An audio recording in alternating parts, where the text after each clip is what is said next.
Well, welcome back to another session. I hope you were well.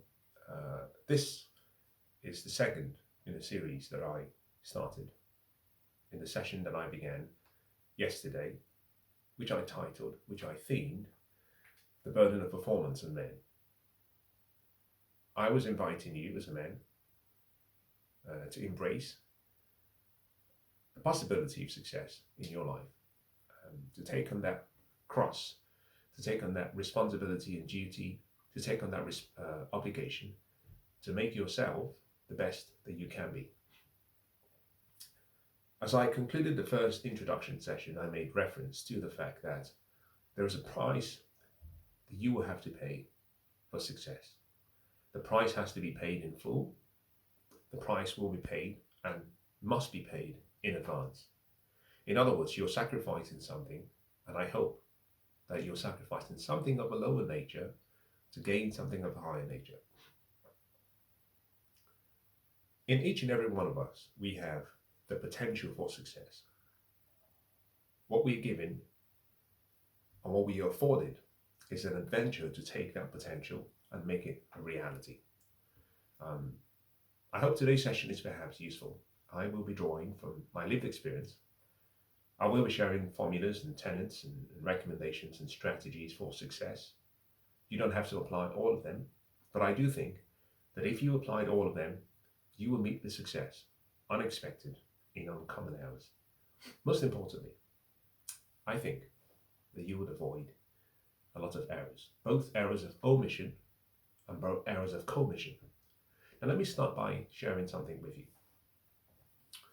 I said in the session as I concluded yesterday that every man is only as successful as the temptations that he overcomes.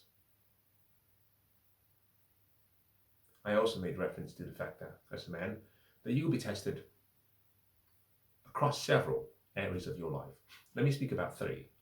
Today's session I will focus on one at the core. Power. The test for power will come. The test for wealth or money. Money being, as most people say, the root of all evil. Money is not evil, money is not bad, but the love of money. The key word is the love of money.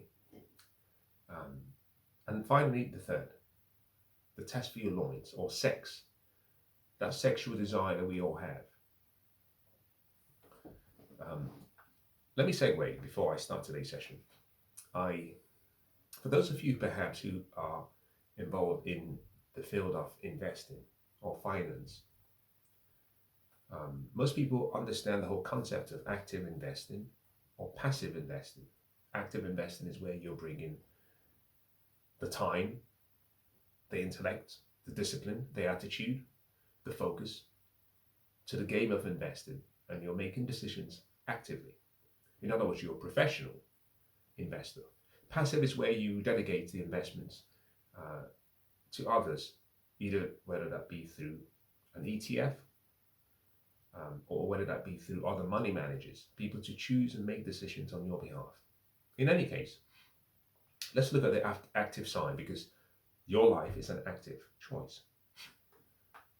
There is a positive art to invest in and there is a negative art to invest in. The positive simply means you're going for winners. The negative art is simply you're trying to avoid losers. Think about tennis, for example. When you see Roger Federer or Rafael Nadal play or Djokovic play, these are exceptional talented players. They try as much as they can to achieve winners in every game, in every set. They try to avoid unforced errors. They have an approach which is to play the positive game in tennis. Some people like myself who do not play tennis very well, we're not that skilled. I am not that skilled, and therefore I play an approach called the negative approach, which is I like to avoid making mistakes. So my strategy is simply to hit the ball back to the other side, hoping that my opponent makes a mistake. That is the negative art in tennis. The same principle applies in investing. Rather than shoot for the moon, you simply try to avoid making huge mistakes and big errors. Reason being, Over the long term, the economy, the GDP grows, population increases, so we tend to increase our standard of living. Those who avoid the losers and avoid making mistakes, over the long term, will do just fine. Those who shoot for the moon and fall, sadly, short of their target, tend to have a huge loss, which might mean over the long term they do worse than those who simply play the negative art to invest in. Now, I use that example as an analogy to what I will be sharing today. When we talk about success, when I talk about success, most people teach success from the perspective of what you have to do. Now, I think that is fine. However, for most people, it's not what we do that is the issue. It's what we avoid to do, or the obstacles in the way that stop us from achieving the success that we deserve. In other words, between where you are as a man and where you want to get to, there are obstacles. Think about it in the same way as running a hurdle race. As you run, you have to jump over obstacles. If you ran blindfolded, assuming there were no obstacles, you would run into the obstacles and that might derail you from your success.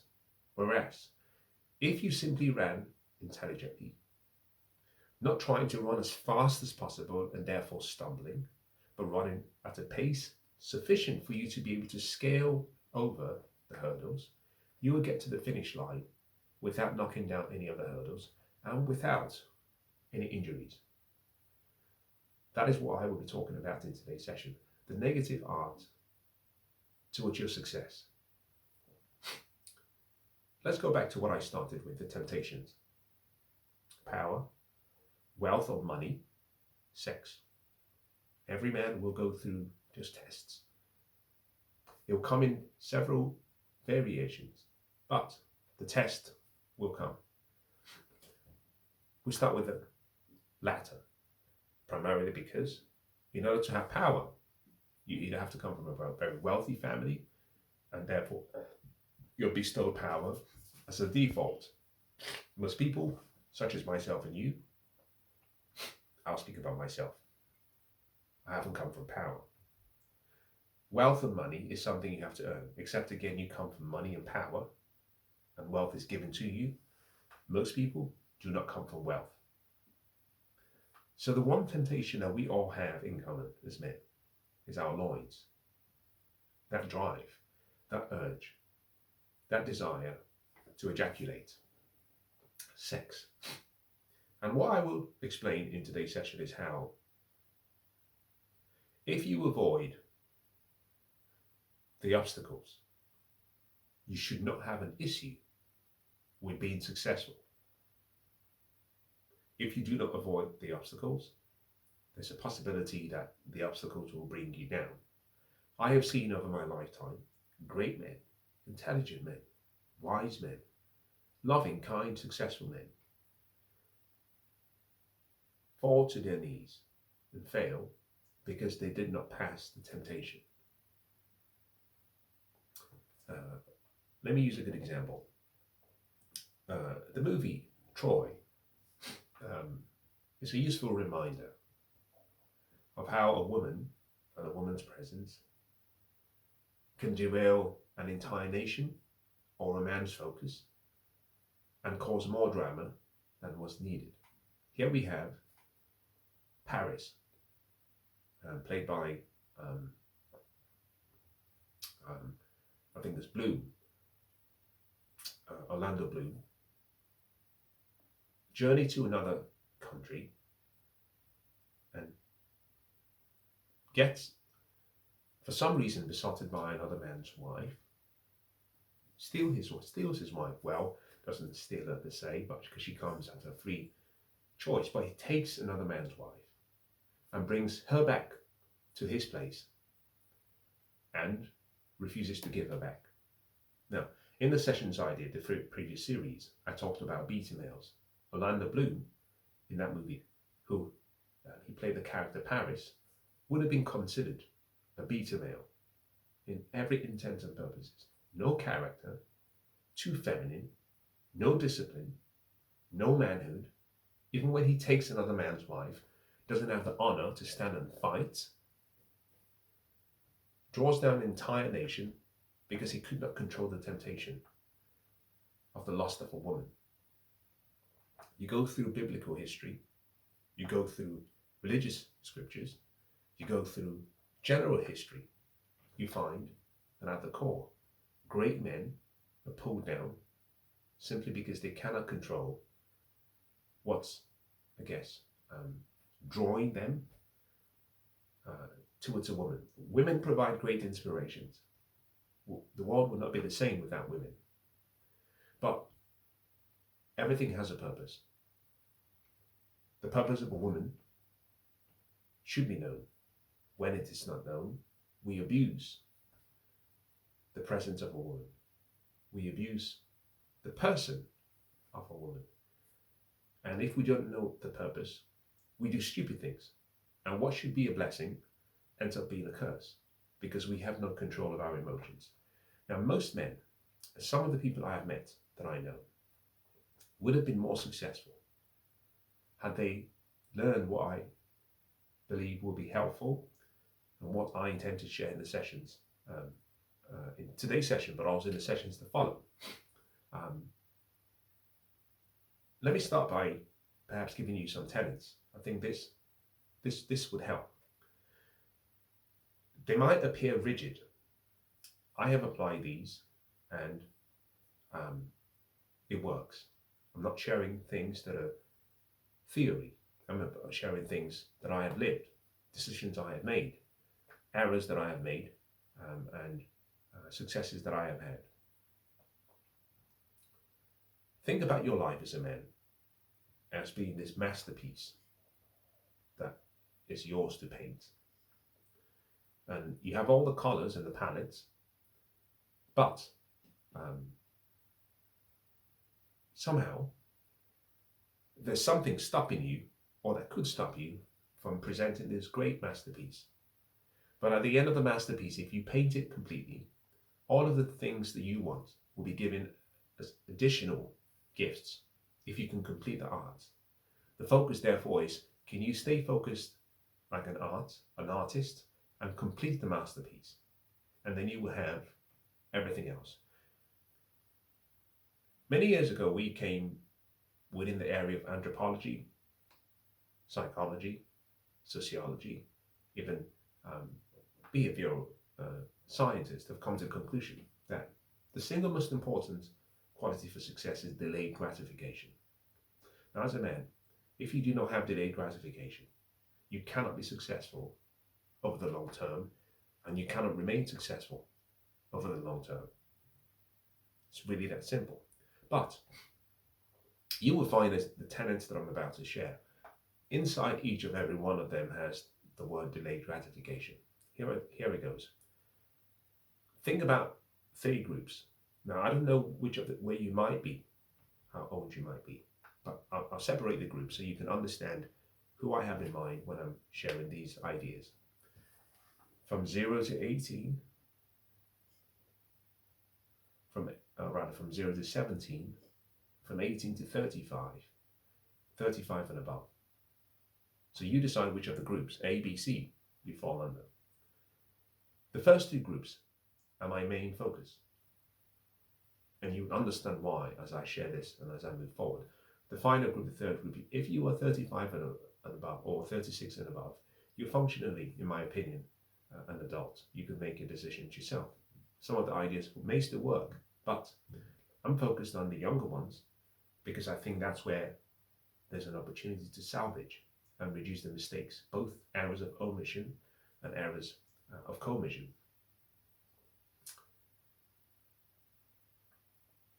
From a young age, if you are a man, what you have is potential. You have very little in terms of results or outcomes, but you're exchanging time for the probability and the possibility of transforming your potential to results. As part of that journey, there will be things, obstacles in your way that will sabotage you becoming the person that you were born and could be.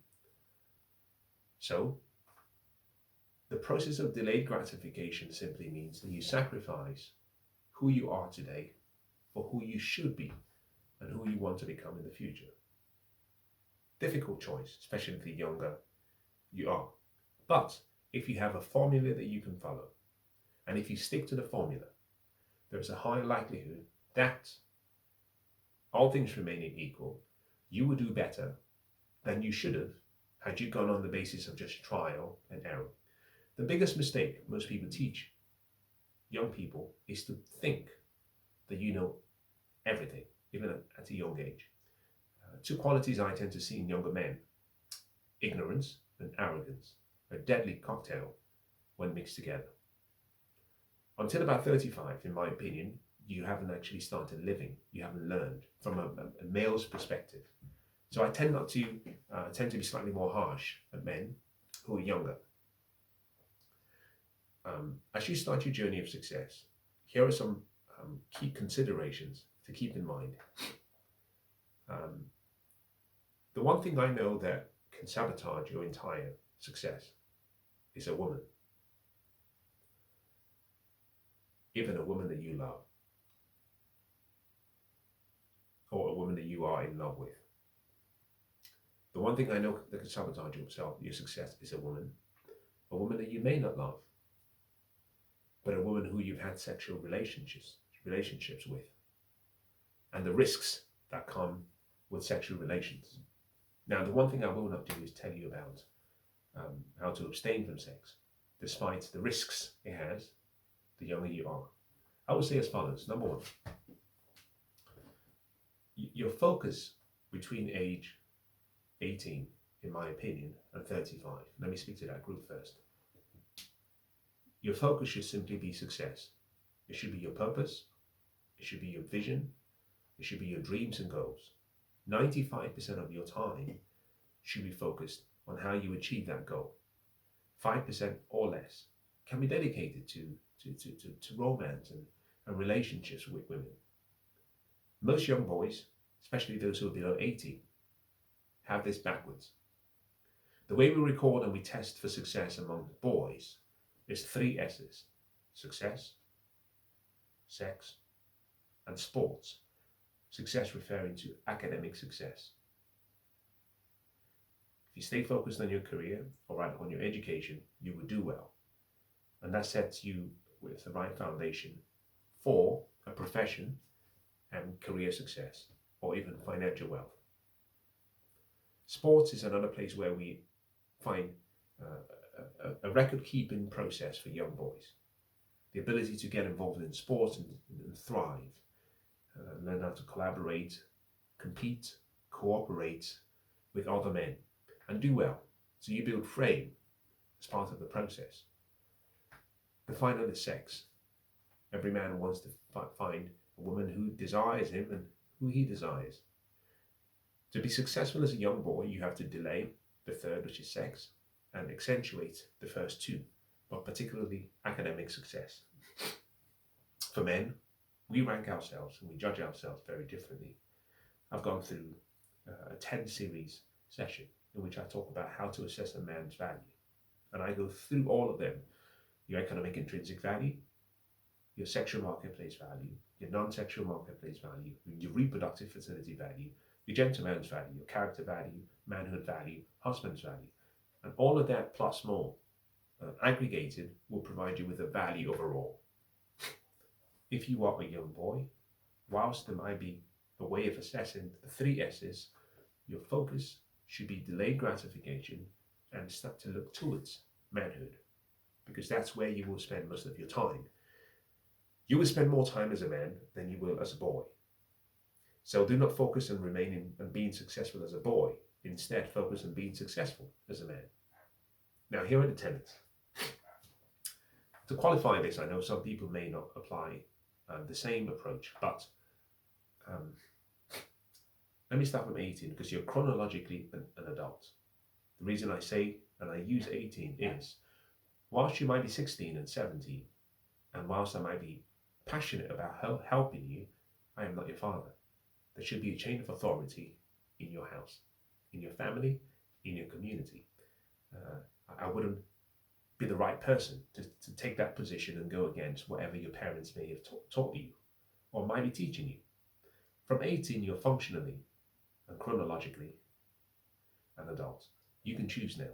So I can come into the frame and say I have a different philosophy, and my philosophy might be different to your parents.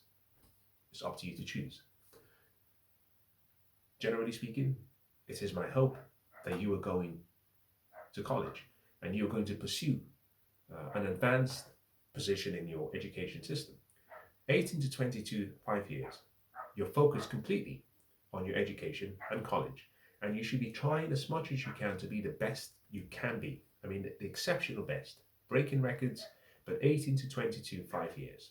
For most men, we go through phases. Sometimes we finish college and we want to travel for a year, so we take out one entire year, and then we simply say, 23, you're playing, you just play. Now, between 24 and 30 is 6 years. You need about 10,000 working hours to attain mastery, competence in any area of life. 10,000 hours of constant and continuous, never-ending growth and improvement in any career will lead you towards being competent. But you start by being an apprentice under someone. There are 2,000 work hours every single year. Across 5 years is 10,000 hours. But the issue is most men, we do not do things in a straight line. We squiggle. So I add an extra 20%, which is an extra year, to get you to 30. So at the point you turn 30, you've just become what I could consider to have graduated in your apprenticeship, in your area of profession. You've done your education, you've gone into work, a profession, a career preferably, or a trade, and you're working hard. But at 30, you're competent. You have competence, and competence always attracts the right level of compensation. Now, the law of compensation states that you will be compensated based on 3 simple factors. Number 1, the need for what you do. Number 2, the ability by which and the ability that you bring in executing that competence or skill. And number 3, the level of difficulty in replacing you. So the simple question is there a need for what you do? Do you do it very well? And is it hard to replace you? Competence will find compensation. At 30, you've just started life as a man, but you haven't actually matured. Here is the key reason. For the past or prior 6 years, you've been apprenticing and learning under someone. A company has been paying you for the opportunity for you to develop your skills. But remember what I started with: a purpose, a goal, a dream, a vision. So far, you've spent 6 years focused on work. Work is usually a place of preparation for your final, you might say, purpose or assignment. So, if you haven't discovered your purpose at a young age, then you accept that where you are is simply a working, you might say, workstation, a preparation ground for your final place of purpose. At 30, we start the journey of manhood. We really do start the journey of manhood. And here is the reason why. You need to fail. Without failure, you are not a man yet. You're still a boy. And you've gone from 0 to 18, protected by family, 18 to 22, supported by family. This is partly why I genuinely, for men, think you should disavow yourself of any form of wisdom or competence until you become an independent, functional adult. For most men, even when they graduate, it takes about 2 to 3 years before they're fully independent from their parents, and therefore 25 is usually when we start counting for men. In any case, you've gone through the process of study, but you haven't failed. So far, you have been investing in yourself so that you have security, job security. But we say job simply refers to just over broke. You're paid just enough to keep you from actually resigning, and you work just hard enough to stop the company from firing you. It's just a job. It's not your purpose. It may not be your vision. It may not be your dream. 30 to 35 is the time I allocate for you to fail as a man. It's about the same time as the 5 years required for your 10,000 hours of practice. But this time around, we do not include a 20% margin of safety to help you prepare.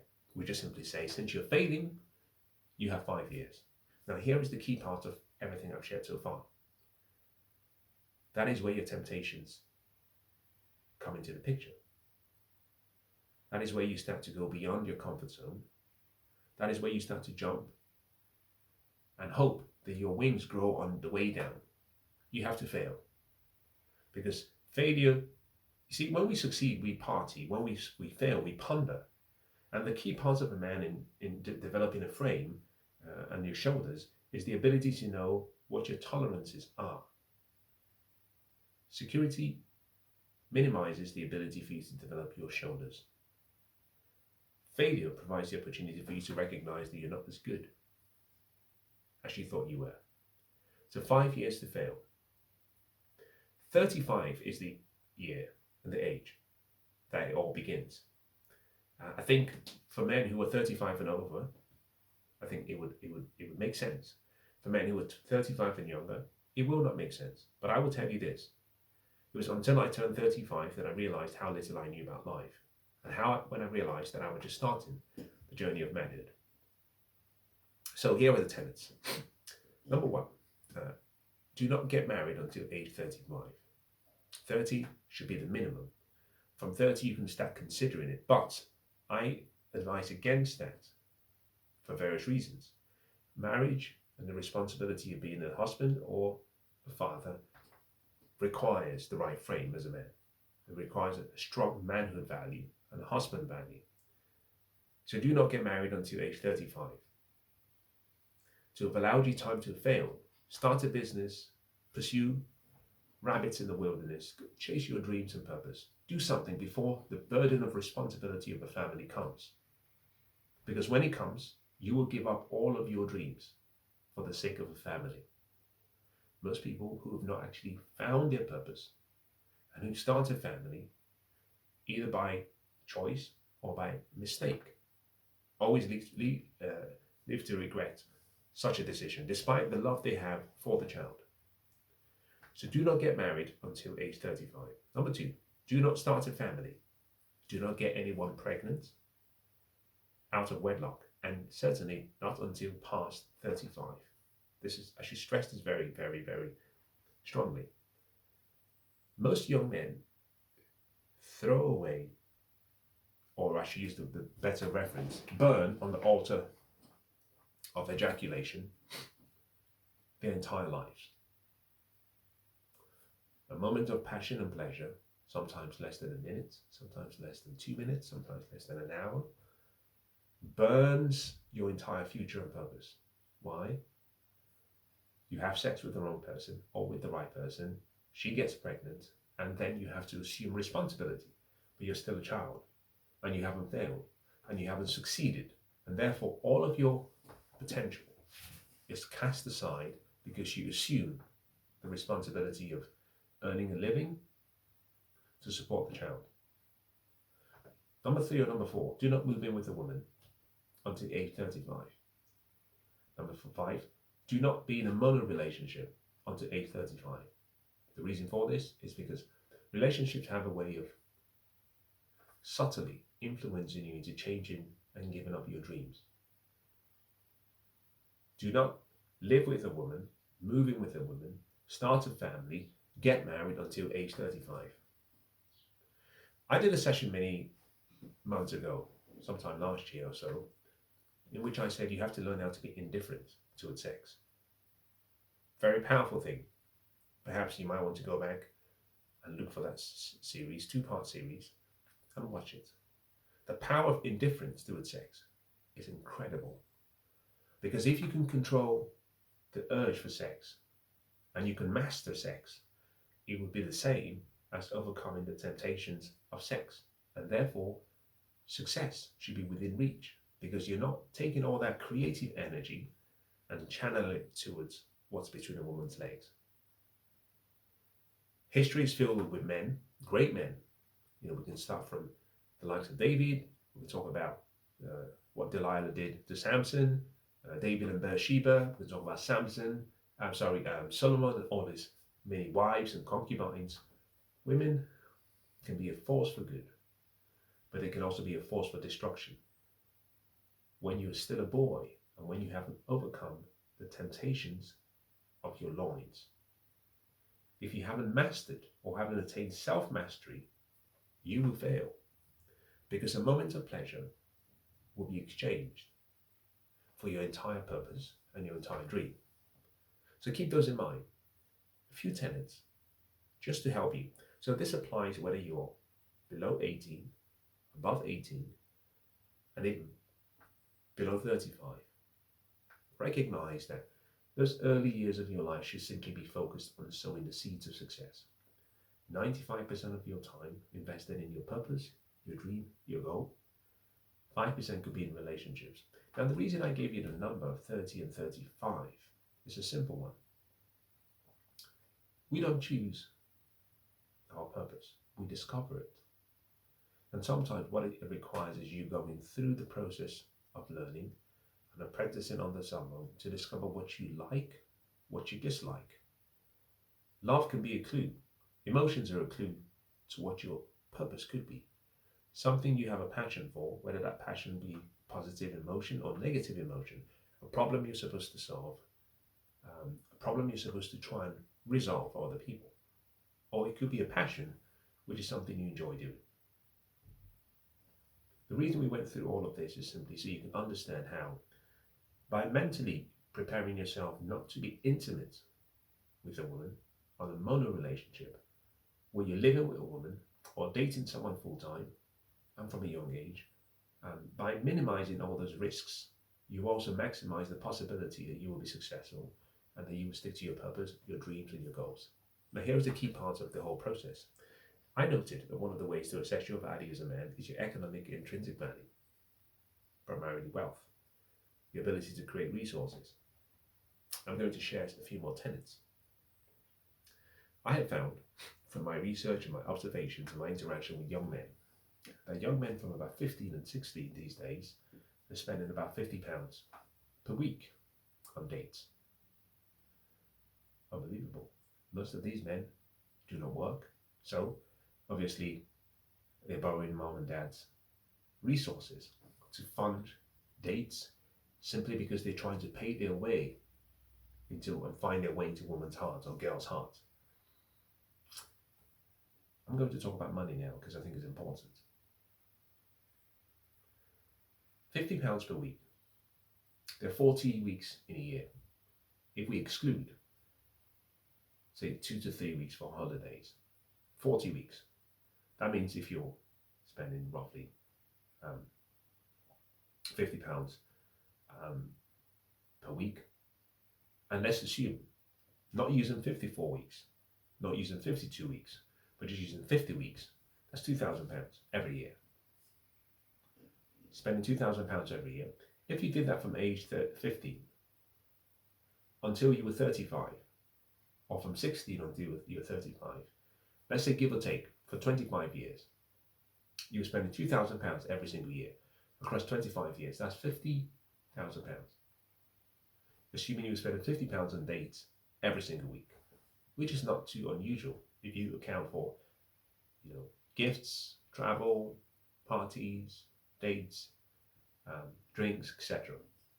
But it's £50,000 you spend before you get to the age when you can start dating.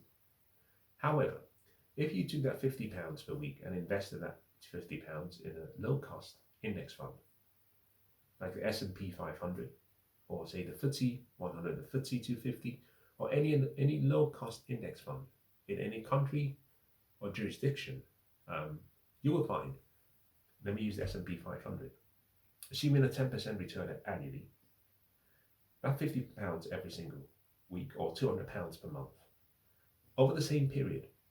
As a matter of fact, if you, rather than withdraw at 35, if you left it until 40 for an extra 5 years, you will be worth more than £250,000, about £270,000 to be more precise.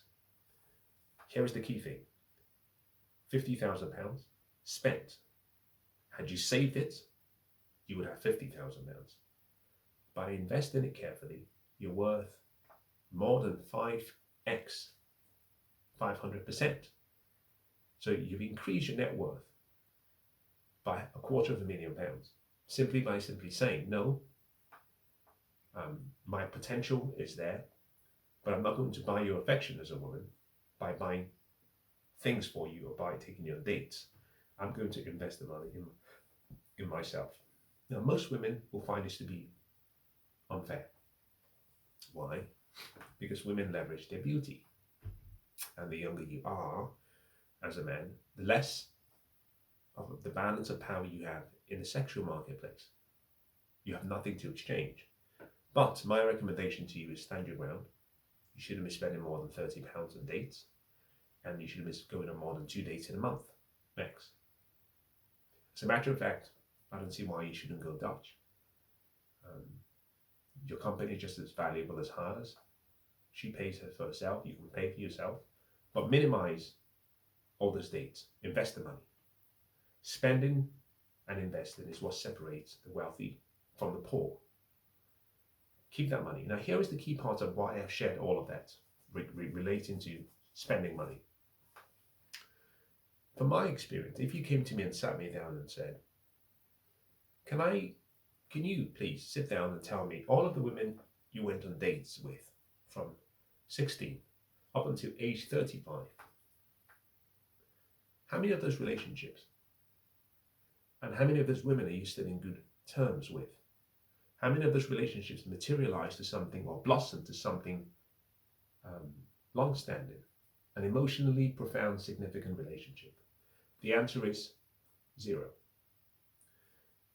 In most cases, more than 98% of both men and women and the relationships they had from 16 all the way to 35, none of those relationships amount to anything long-term. Eventually at 35, you look back and you realize, yeah, I dated her, dated him, dated her, dated him, dated him, dated her. And you can't remember what it felt like. Why? Because it was so long ago. Most relationships, the younger you are, do not turn out to be your permanent long-term relationships.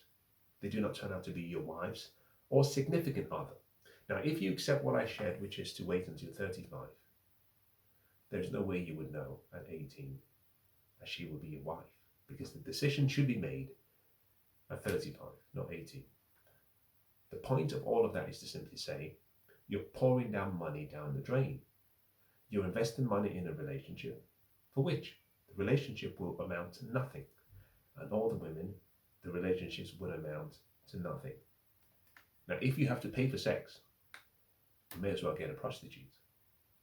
If you're saying to me, well, there is no way I can actually have female friends except I spend money on them, you're effectively saying you're paying for a prostitute, and the woman or the girl is a prostitute. That you have to pay for her affection, time, and pay for her intimacy. Except you're not a catch, then I can see why you might want to pay for affection and intimacy. In any case, the feminists have deregulated the sexual marketplace. The price of sex these days, in my opinion, on my calculation, is actually less than £5. You can swipe left, you can swipe right. People are having sex before they go on dates. You don't need to spend money to have some form of emotional connection with a woman, or a romantic interaction with a woman, or a friendly exchange, or a conversation with a woman. Now let me move forward. Invest. Up until age 35 and between 18 and 35, I would recommend you do this. Half of what you earn, half of the money you make, should be invested first. You see, poor people earn, they spend, and then they save what they have left.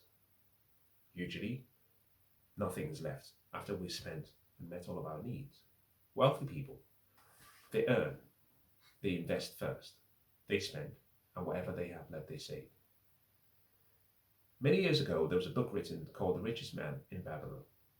So it's a simple concept. It comes from biblical teachings, some of the great ideas. It simply said, a part of all you earn is yours to keep, and that you should pay yourself first. before you pay and spend money on other necessities. My recommendation would be, and here is perhaps a call challenge to succeed. Whatever you earn, half of that should go into an investment account. Don't save, invest. Let compound interest do its magic for you. Of the remaining 50%, you decide how you could allocate those funds. If you find that your expenses exceed the remaining 50%, then it's up to you now to become more ingenious and find ways to cover the shortfall. But the key part here is to discipline yourself not to invest 10% or 20, but 50, half of what you earn. Because here's the key thing, two things. We go back to what I talked about, saving rather than spending money on dates. Let's assume you said for 25 years, from 16 all the way to 40, I have no intention of taking girls on fancy parties and dates and spending money on bottles of champagne, etc., and all that nonsense. I will save the money. What you're doing is you're accruing the money in an investment account for the woman who you will eventually choose as your spouse.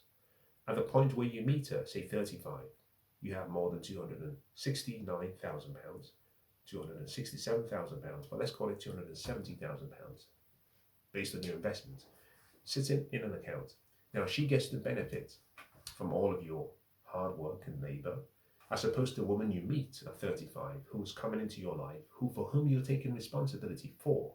But other women have squandered the spoils over the prior years. By investing, you're ready for relationships when they come, which then means that there isn't a lot of burden that comes from starting a relationship, becoming a father, or becoming a husband. You've invested your way into success, and you've removed one of the most important reasons why people separate in relationships: finances. Number two, you've also taken half of what you earn and you've been investing, which would mean by 35, you should be financially independent. If you are financially independent, it means no one has a claim on your resources or your assets. It means no one actually can say that you have to do X or you have to do Y. You are a free man. I can tell you from experience, it's a different game when you get to financial freedom. You feel free. You become lighter. And that means in choosing a spouse, you're not choosing a spouse and you're not being chosen by someone based on your earning ability or your economic intrinsic value. You can bring your character, your manhood value to the picture first. Most young men lead with the economic value, the jobs they have, the money they make. Why? Because all they have is a job. They are not free. When you become financially free, you're no longer a slave to money. You now work because you want to, not because you have to. So investing at the early stages of your life is key. Now, if you are below 18, the same recommendation applies. You should be investing. You should not be spending. Become very frugal with your money. 18 to 22 college, I think you should be working part-time so you develop skills and how to interact so you become sociable, get yourself socialized. When you become a professional and you started working hard in a job, here is something I did and a recommendation. You should be working at least 12 to 16 hours every day. In my case, it's a simple thing. I found usually I started to work at 9 and I would wake up at 7 and I'll get ready for 7:30 and then I'll travel into central London and everyone is traveling at the same time. Sometimes it would take me an hour, sometimes an hour and a half, just getting through all the traffic and the noise and the mess. Get to work for 9, everyone arrives at the same time, and the first 15-20 minutes is a distraction, and then you start work at 9:30, you finish at 5:30, everyone is finishing at 5:30, you jump on the same tube or trains or buses, and same madness, and you get home at 7:30 and you are exhausted. Everyone is doing the same hours. There is no competitive advantage to you. And I had a light bulb moment. And I realized, well, why don't I wake up at 5 in the morning? join the 5 a.m. club, do my morning devotions and meditations, and leave home 5:30. At that time of the morning, no traffic, I would get to work for 6, 6:15. Start working at 6:30. Between 6:30 and 9, usually 9:30 when other people are ready to work, is 3 hours. But here's the key part of that 3 hours. It was equivalent to almost 7 to 9 hours of working when people were present. Why? We are distracted every 90 minutes. As a matter of fact, think about this. In a working environment, even if you're working from home or working in the office, we are distracted. Every 90 minutes, we're distracted 4, 5, 6, 7 times. And it takes you about 10, 15 minutes to get back to your focal point. So what you find is most people are distracted so much because of all the noise. But if you can turn off all the distractions, turn off your phone, turn off your computer, turn off everything that allows that instant gratification, that dopamine hit, and just focus on work. Between 6:30 and 9:30, I found I was doing more work than people were doing all day. Why? There was no one in the office. So I could just work. No distractions. Just work. When people arrived, I was still working.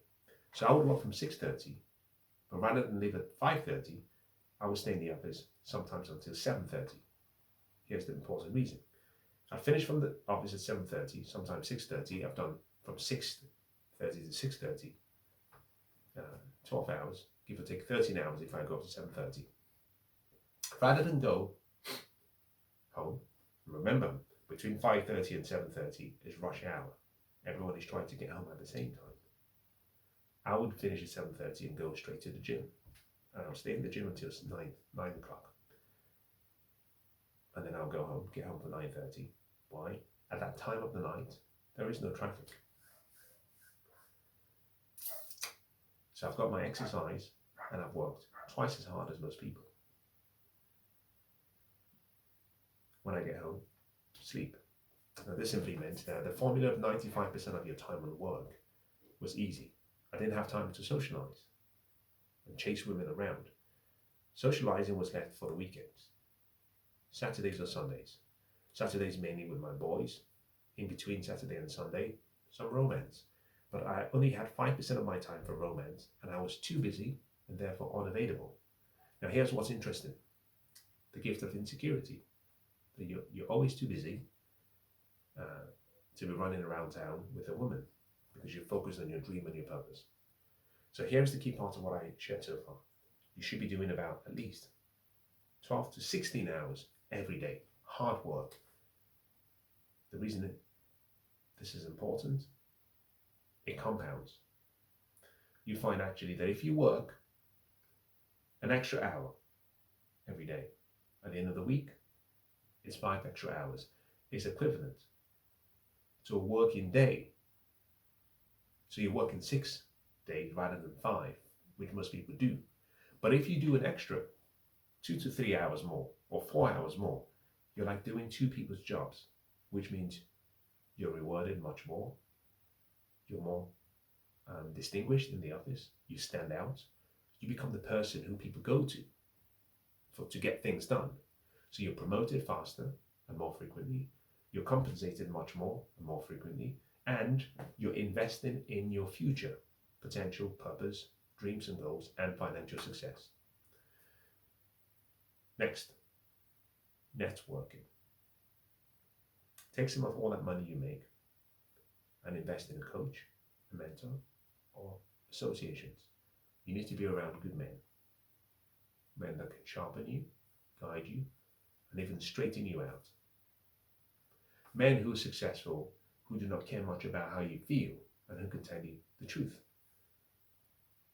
Men who have lived the life you want to live and have found success, but also who have failed, and who are good teachers who can teach you how to avoid the obstacles that are always in the way.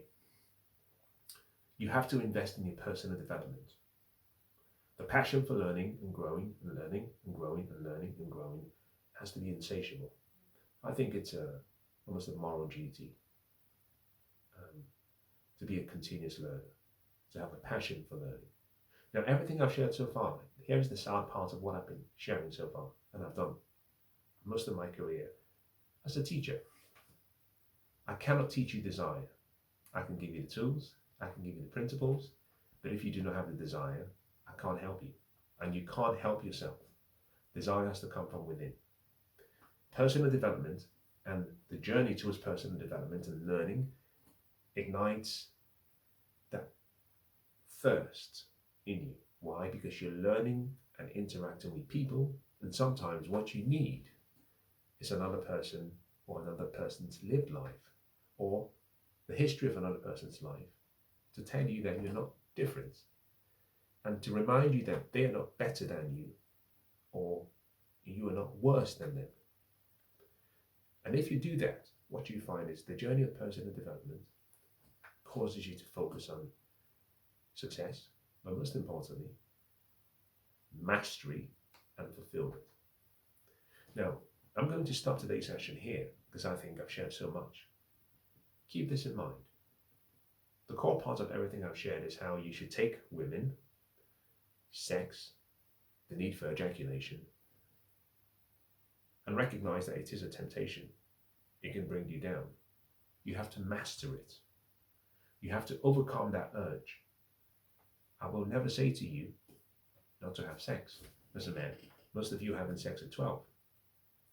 I will say to you, however, to understand the unintended consequences and the trade-off you would have to make if it goes wrong. Someone gets pregnant, you fall in love with someone and then throw away your purpose, or something in between. Now, I hope today's session has been useful.